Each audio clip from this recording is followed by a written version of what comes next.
Hi, I am Precious Machas and today I am going to perform bathing a newborn. So why do we need to bathe a newborn?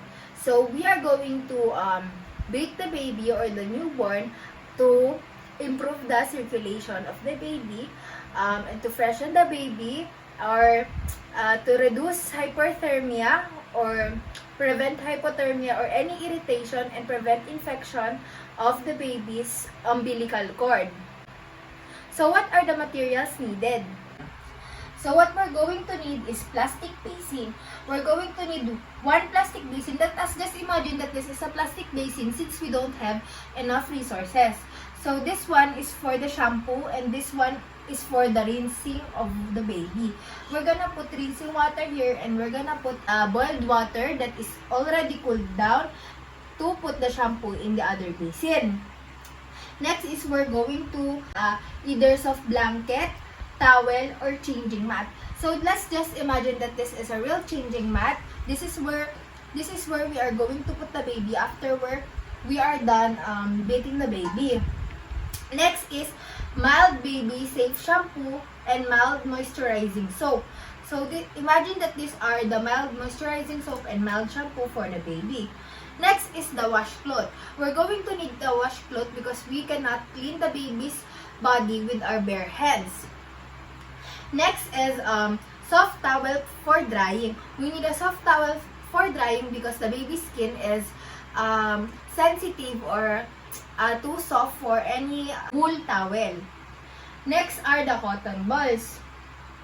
We need cotton balls for cleaning the baby's eyes. So these are the cotton balls. We have 6 cotton balls. Next is we're going to need a clean diaper. Imagine that this is a diaper, but it is made with cloth. Next is for clothes for changing. So we always need to prepare the necessary materials so that we can reduce time while bathing the baby, because if the time is too long, the baby may have hypothermia. Next, we also need an extra basin so that we can put the used cotton balls here, and of course another basin for the water. Before we bathe the baby, we must always make sure to perform hand hygiene to reduce infection or transfer of any bacteria to the baby. So imagine that I already washed my hands and then we're going to perform bathing the baby. First thing is to take the temperature of the infant so that we will know what is the temperature of the water that we're going to use when we bathe the baby. Or we'll know if the baby has fever or hypothermia.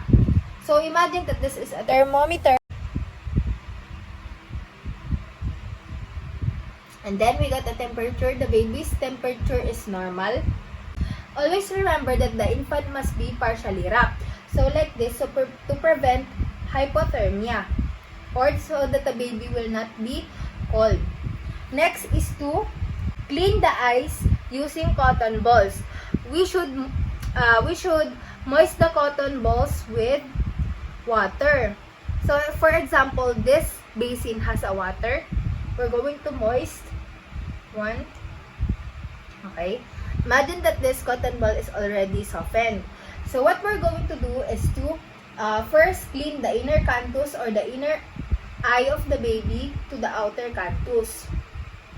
We're going to need another separate cotton balls for the other eye, and then we're going to moist it again from inner canthus to outer canthus. There you go. And then next is we're going to clean the face with cotton balls. So we're going to need 2 cotton balls. We're going to dip it in the water. What we're going to do is start with the forehead to the chin of the baby. Like that. And then discard the cotton balls. Next is we're going to clean the opening of the nose. Dip it in water. Make sure that there is no extra moisture because it is the outer nose of the baby.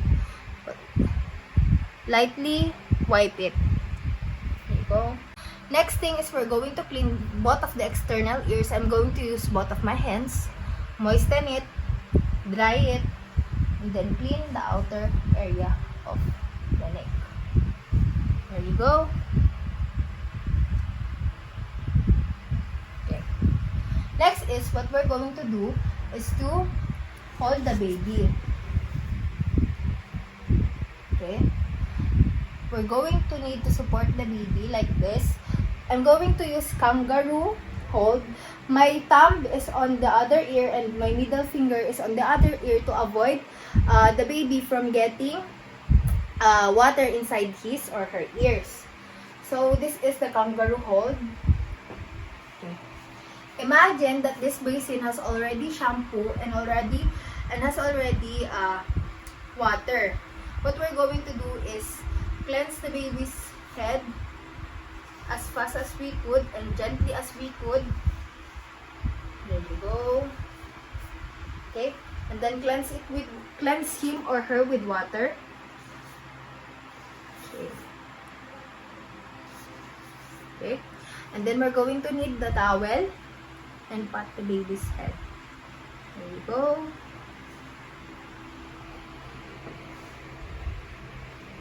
Gently put the baby on the changing mat.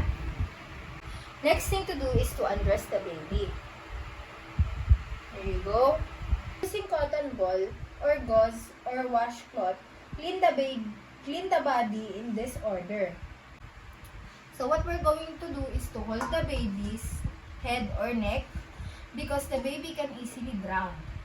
First thing we're going to wash is the neck using this cloth. The next is the arms. Imagine that this is a shampoo. This is a water with shampoo. Next is the chest to the abdomen. Right, there you go. And then legs. Then the inner legs. Okay. Next thing that we're going to do is to tilt the baby backwards or frontwards, supporting the neck and the face of the baby. Then what we're going to do is to wash the back. Then the legs, the buttocks. There you go. Then we're going to need another cloth for the genitalia, front to back. There you go. And then we're going to rinse the baby.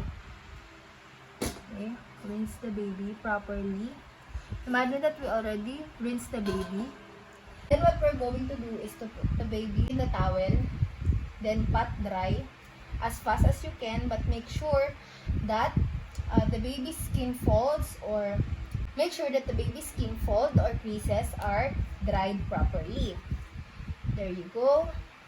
After bathing the baby, we must quickly wash our hands so that we can clean the umbilical cord. So we're done washing our hands. Next is to apply antiseptic solution using an applicator to the cord end and the inner rim of the skin cuff surrounding the base of the cord. So imagine that this is the antiseptic solution. We're going to put it all over using an applicator. First thing is we're going to clean the end of the cord. Next, upward and the clip. There you go. We're going to remove and spread the vernix caseosa according to institutional policy. So for this baby, for example, we already spread the vernix caseosa. Next is to inspect the baby's genitalia. So if there are any discharges, you should document it and report immediately. Next is to put the baby's clothing. 1, 2. Then we're going to cover the baby. Lastly is to place the baby in the bassinet with proper identification to avoid mixing up the babies. Last is to discard and dispose the materials or soiled materials. Lastly is don't forget whenever we do a procedure to a client, we should always do a documentation for us to report findings or proper information for any client or any patient. And we're done!